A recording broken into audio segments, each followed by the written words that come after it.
राजस्थान में सचिन पायलट और अशोक गहलोत में जो विवाद चल रहा था, क्या उसका आपको फायदा मिला है कि नहीं मिला? बिल्कुल मिला है, क्यों नहीं मिलेगा। एक चीज और का फायदा मिला, जो ये लोग सनातन का विरोध करते हैं और भाजपा सनातन का सपोर्ट करती है, सबसे बड़ा फायदा इस चीज का मिल रहा है।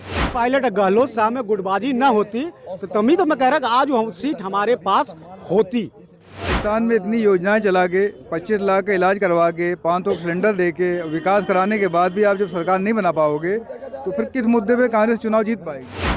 जब ये लोग नेता होकर कहते हैं कि हमारे नेताओं के अंदर समझ कम है, तो मतलब ये हो गया कि भाजपा समझदार पार्टी है, इसलिए जनता समझदारी का काम कर करके भाजपा को जिताती है। सवाल ये है कि जो 3 राज्य आप जीते हैं तो उसमें एक राजस्थान एक ऐसा राज्य है जहां वोटों का प्रतिशत भी बहुत ज़्यादा डिफरेंस नहीं है आप में और कांग्रेस में। तो दूसरी बात ये, इससे पहले जब मोदी जी जब से आए हैं बीजेपी में, मतलब केंद्रीय नेतृत्व उनके हाथ में आया है, तब से राजस्थान में बीजेपी को प्रचंड बहुमत मिलती रही। जब भी सरकार उनकी बनी है 150 सीटें जीत के आते रहे हैं, लेकिन इस बार अशोक गहलोत ने कम से कम इतना तो कर ही दिया है कि आपको खाली बहुमत पे रोक दिया है, अपना भी 70 सीट लिया है, सम्मानजनक हार हुई है। तो क्या ऐसा रहा कि अशोक गहलोत इस स्थिति में लाने में कामयाब रहे कांग्रेस पार्टी को? भाई देखिए, इस पर कोई टिप्पणी करने की आवश्यकता भी नहीं है। अब जो चीज वहाँ हो चुकी वो हो चुकी, उस पर कोई टिप्पणी नहीं। भाजपा मानते हैं अशोक गहलोत ने बढ़िया चुनाव लड़ा है? चुनाव तो अच्छा लड़ा ही है, अच्छा चुनाव अच्छा लड़ा है, ऐसा नहीं है, लेकिन अब उस पर टिप्पणी करने की कोई माथापच्ची करने की कोई आवश्यकता नहीं है। चाचा एक सवाल का जरूर जवाब दे दीजिए, राजस्थान में सचिन पायलट और अशोक गहलोत में जो विवाद चल रहा था, क्या उसका आपको फायदा मिला है कि नहीं मिला? बिल्कुल मिला है, क्यों नहीं मिलेगा। एक चीज और का फायदा मिला, जो ये लोग सनातन का विरोध करते हैं और भाजपा सनातन का सपोर्ट करती है, सबसे बड़ा फायदा इस चीज का मिल रहा है। दो पॉइंट सर ने उठाए हैं, मतलब 2 पॉइंट इन्होंने गिनाए हैं जो बीजेपी की जीत के।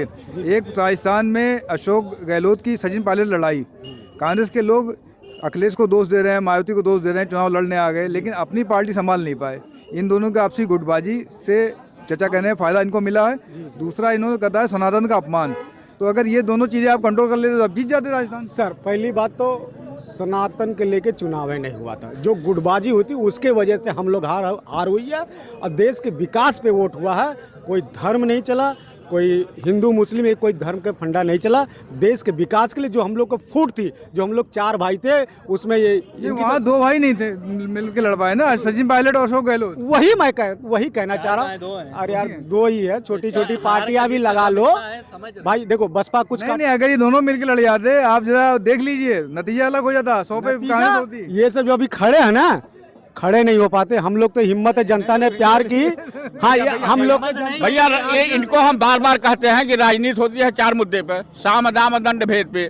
तो जब चारों चीज लगाते हैं तो हम जीते हैं ना। अब वो आप समझो कि कहे आप हार जाते हो, वो थोड़ी आपकी तरफ से करेंगे। आपसे मतलब भैया हमारी सरकार बने या ना बने, लेकिन जनता के ही नुकसान जहाँ होगा हम वहाँ नहीं हमारी सरकार बनाएंगे भाई। कहाँ नहीं बनाया आपने जनता के नुकसान भी? हाँ सुनिए अरे रुको तो ना। जनता का नुकसान 500 के सिलेंडर दे रही थी राजस्थान, दे रही थी कि नहीं दे रही थी? आप मेरा कहने मतलब ये है, आप मेरी बात समझिएगा। चाचा से मैंने पूरा नहीं क्वेश्चन पूछा, लेकिन आपसे पूछ रहा हूँ। अशोक गहलोत ने वहाँ 500 में सिलेंडर दिया, 25 लाख चिरंजीवी योजना चलाई, तो उसका नतीजा ये हुआ है कांग्रेस पार्टी जीतते जीतते बिल्कुल करीब आ गई। उन्होंने चुनाव बढ़िया लड़ा अशोक गहलोत ने, हर कोई तारीफ करता है। तो अगर एक चीज संभाल लेती चुनाव, जैसे भाई साहब ने बताया, कई चीजों से मिलकर जीता जाता है। तो गुटबाजी अगर ना होती तो शायद सचिन पायलट गहलोत साहब में गुटबाजी न होती तो तभी तो मैं कह रहा कि आज वो सीट हमारे पास होती, आज वो सरकार रिपीट करती। सर गोलू भाई, जो राजस्थान में आपको सचिन पायलट को भी क्रेडिट देना चाहिए, क्योंकि गुर्जर समाज ने एक तरफा बीजेपी को वोट दिया है। ईस्टर्न राजस्थान में कांग्रेस को बहुत बुरी डिफीट हुई है, वहीं इन्हें अंतर पैदा किया है। तो आपको क्या लगता है, सचिन पायलट ने आपको मदद की कि नहीं की है? देखिए, सचिन पायलट जी का मैं बहुत अभिनंदन करता हूं कि हमारे जो सचिन पायलट जी हैं बहुत ही बढ़िया नेता हैं। और सबसे पहले मैं वहां की जनता का जो है बहुत ही अभिनंदन करता हूं कि हमारी जनता जो है समझदार हो गई है। वहां की वो समझदारी का उन्होंने काम किया कि वहाँ के अशोक गहलोत जो वहाँ के थे पहले, तो उन्होंने जो भी योजना निकाली उनकी योजनाओं को उन्होंने ठुकरा के हमारे जो है बीजेपी की जो सरकार वहाँ पे बनाई है, जो हमारी बीजेपी का जो लाभ है, योजनाएं हैं, उनको बहुत अच्छी तरीके से उन्होंने समझा है। इसलिए जो है हमारी बीजेपी की सरकार वहाँ पे उन्होंने बनवाई है। इसलिए मैं जो वहाँ की जनता है मैं उनका बहुत ही अभिनंदन करता हूँ। एक सवाल भाई साहब ये है आपसे कि राजस्थान में इतनी योजनाएं चला के 25 लाख का इलाज करवा के 500 सिलेंडर दे के विकास कराने के बाद भी आप जब सरकार नहीं बना पाओगे तो फिर किस मुद्दे पे कांग्रेस चुनाव जीत पाएगी? सर देखिए, हमारी देश की जनता बड़ी भोली भाली थी, मैं बार बार कह रहा हूँ। तो जनता तो भोली भाली वोट देगी ना। हाँ दी, अब देख लीजिएगा मैं किस पर्पज से कहता हूँ कि लोकसभा के लिए जो भारतीय जनता पार्टी वादा करती है वो निभाती नहीं है। आज तक कोई निभाई हो तो बताइए।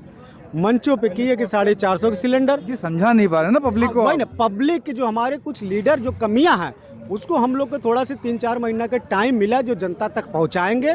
मैं उसको हमारी जनता, हमारे कार्यकर्ता, हमारे देश के नेता कांग्रेस के वो एक्सेप्ट कर रहे हैं। मान चाचा ये समझाएंगे हमारे लड़ेंगे नेता आप? जब ये लोग नेता होकर कहते हैं कि हमारे नेताओं के अंदर समझ कम है, तो मतलब ये हो गया कि भाजपा समझदार पार्टी है, इसलिए जनता समझदारी का काम कर करके भाजपा को जिताती ये है। तो चाचा की बात में पॉइंट है, ये तो पॉइंट है। हाँ तो क्या बोलना चाहते थे, नहीं चाचा बता। ने कहा है ये हाँ? खुद मान लिए इनके नेताओं के अंदर समझ में कमी है। हाँ हाँ, और जनता को समझा लेते हैं, हम समझदार हम लोग हैं ना। हम लोग, हमारे जो नेता हैं चीट फंड नहीं करते हैं, चीटिंग नहीं करते हैं जनता के साथ, जो है सच्चाई बताते हैं। ये क्या है, झूठ बोल के वोट ले लेते हैं। साहब अगर हमारे नेता 1947 से देश आजाद हुआ, हमेशा जनता के साथ कांग्रेस ने चीटिंग किया, हमेशा जनता को धोखा दिया, हमेशा जो है जनता का खून चूसा है। ये सब जनता अपने दिमाग में रख करके तब भाजपा को सपोर्ट करती है। कुल मिला के सच्चाई ये है। तब तो चाचा आप बहुत पीछे हो, अभी भी इतने चुनाव नहीं जीत पाए हो आप। नहीं यार, कांग्रेस ने भी बड़ा झूठ बोल के जीत लिया। जहाँ दो जगह भाई, एक दो जगह कहीं न कहीं लोग विश्वास कर ही जा रहे हैं, अभी भी कर रहे हैं, तो वो भी खत्म हो जाएगा। 70 साल में 60 साल जब कांग्रेस झूठ बोल के जीत लिया है, तो अभी तो आप 2-3 बार ही जीत पाए हो।